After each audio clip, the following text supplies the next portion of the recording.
ফলতায় গেরুয়া ঝড় বয়ে গেল গতকাল। ডায়মন্ড মডেলকে কটাক্ষ করলেন মুখ্যমন্ত্রী শুভেন্দু অধিকারী। কুখ্যাত ডায়মন্ড হারবার মডেল তৃণমূলের হারবার মডেলে পরিণত হয়েছে।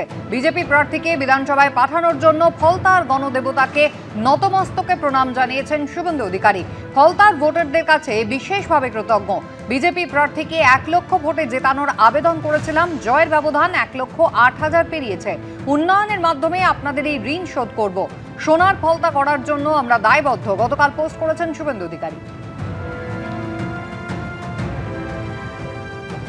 আজকে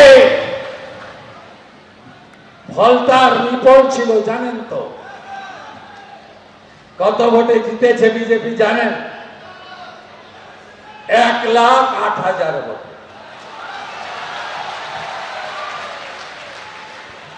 पुष्पा कहाँ है तुम? এখানে একটা বাই ইলেকশন হবে, ফলতার মতো ব্যবধান করে দেবেন তো?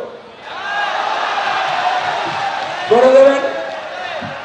কাজও চলতে থাকবে, এগুলো চলতে থাকবে। ফলতায় চূর্ণ বিচূর্ণ হলো ডায়মন্ড হারবার মডেল, ফুটল পদ্ম। আর বিজেপি প্রার্থীকে শুভেচ্ছা জানিয়ে পোস্ট করেছেন প্রধানমন্ত্রী। ফলতার মানুষ মুখ খুলল, গণতন্ত্র জিতল, ভয় হারল, পোস্ট প্রধানমন্ত্রী। ফলতায় পুনর্নির্বাচনে জয়, বিজেপির প্রতি মানুষের আস্থার প্রমাণ। বিজেপি নেতাকর্মীদের অভিনন্দন, পোস্ট করেছেন প্রধানমন্ত্রী নরেন্দ্র মোদী।